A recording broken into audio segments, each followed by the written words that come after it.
Actually, the very original start was with the Hart family in Calgary.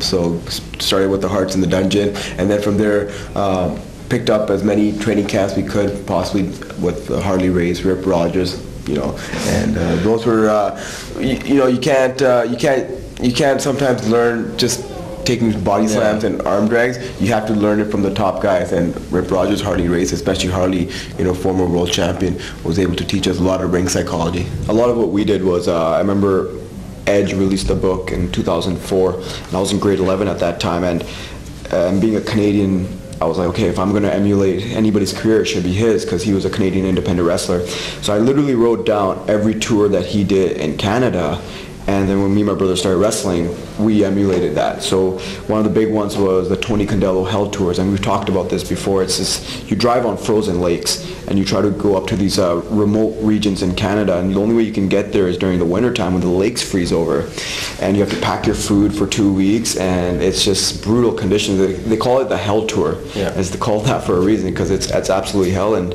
one of the longest drive we had to do was 74 hours just to get to a wrestling show. So you're in a car almost for 4 days just to get to a wrestling show. But it's like, that's how we learned, is just getting in our car and going to these small towns in Canada. Because the thing is, like, where we're from, like, there wasn't much opportunity. You have to go outside to create opportunities, and we were just looking at people that had succeeded from where we were from and how they got to the WWE. And like my brother said, Edge, Chris Jericho, all these guys had done these tours, and we're like, okay, if they did these tours, then if we do the tours, we may possibly get there as well. So I mean, another cool story is in 2007 or 8, like, WWE never really comes out to the West Coast in Canada. They come out to Toronto a lot. So we're like, okay, we're not booked. So, but we actually flew out all the way to Toronto, and we lied to security, snuck in backstage, and we started handing out our packages to writers and producers backstage, just trying to get a job. And that's how we actually bumped into Chris Jericho,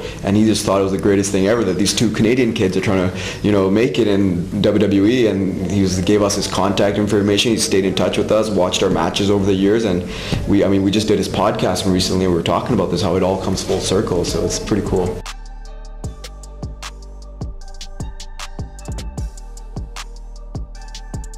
and when the van dipped into the lake because it wasn't cold enough, so Rhino was trying to run away and Christian's trying to pull him back. So what they do on these, so I don't want to divert too much, but it's they literally a plow goes through the lake, and they put cones down where you can drive and where you can't, and if you pass that cone, you sink. And so their story is where their truck went off the road and it sunk into it was sinking into the lake, and Rhino just lost it and he ran away.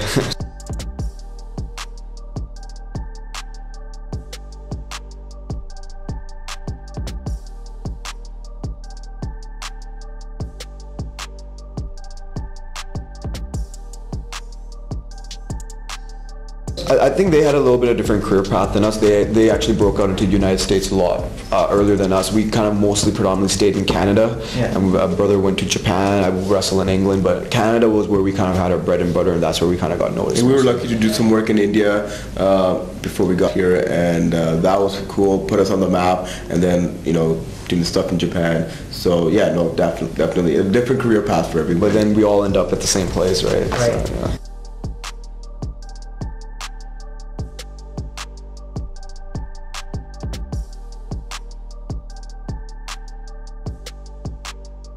Yeah, unfortunately, I never got stretched by Stu because unfortunately he had passed by then.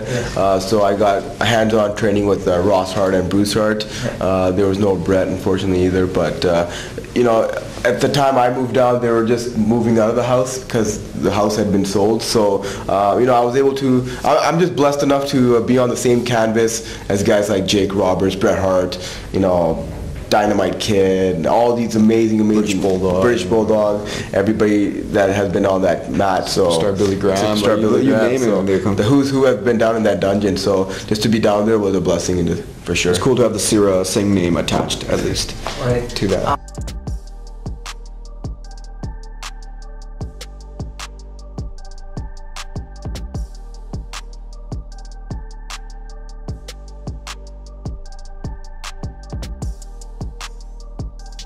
Yeah, but I went on a world tryout basis. This is when there was a promotion out there that was just starting up by Tajiri, and it was basically on a world trial basis. So I never went through that system, you know.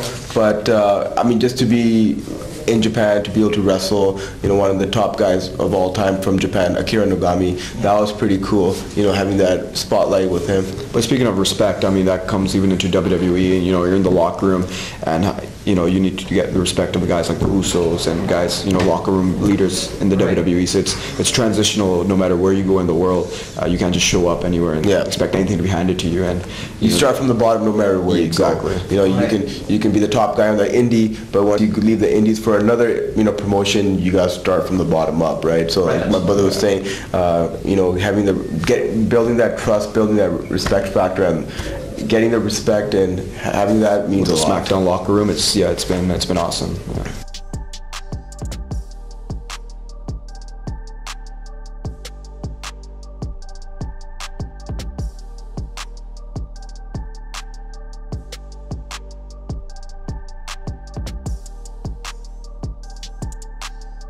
Yeah, no, I mean, we were with a ride coming from the airport. Well, not even the ride. I think when the plane was landing, I had goosebumps. Yeah. Because I'm like, man, like our father's from here, our mom's from here, our grandfather isn't it a cool story when you think about it? It's like our parents, they were born and bred here.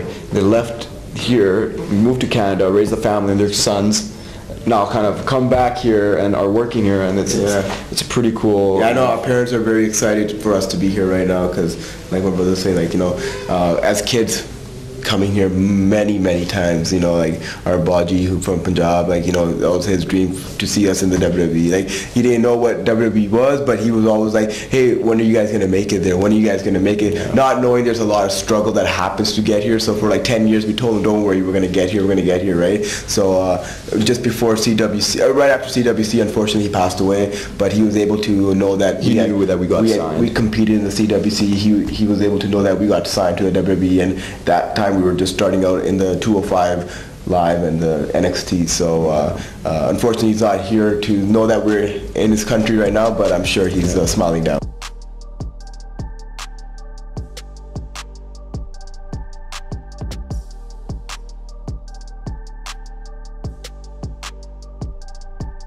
It's, you know, yeah, the card itself, it's amazing. That's like a pay-per-view card. It's not, you know, it's not just a throwaway card. You got Braun Strowman versus Kane. You got Alexa Bliss versus Sasha Banks. Jinder Mahal versus Triple H. This is a pay-per-view caliber card right here. Shield versus The Bar and Samoa Joe.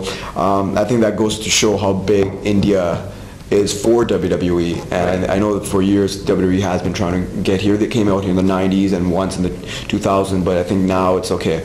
India's a big market for WWE, and Jinder Mahal's represented India so well as the WWE champion. I think this is the boom period, and I think it's great for Indians who want to break into wrestling. We never really had hope. Now, like, WWE's coming here more often, so there is that, the gates open. Yeah, and that's the cool thing. I think actually we were having this conversation with Jinder not too long ago, how isn't it so cool that, you know, in the 90s you had Tiger Jeet saying, you had you had Gama, and like early 2000s you had Kali, but like the three of us really opened up doors for kids that have dreamed about getting to WWE. Like, we get hundreds of messages a day asking us, how do we get here, where do we start, right? Like, and that is a cool feeling in its own, because those guys were like, they set the foundation for us, but I think we've taken it to the next level, especially Jinder being the first ever born WWE Indian champion. That's just huge, and him working with guys like Randy and Shinsuke and AJ Styles has been, you know, no pun intended, but phenomenal, right? So yeah, just giving hope to a lot of kids who, you know, hope to get here one day has been really cool for us. Right.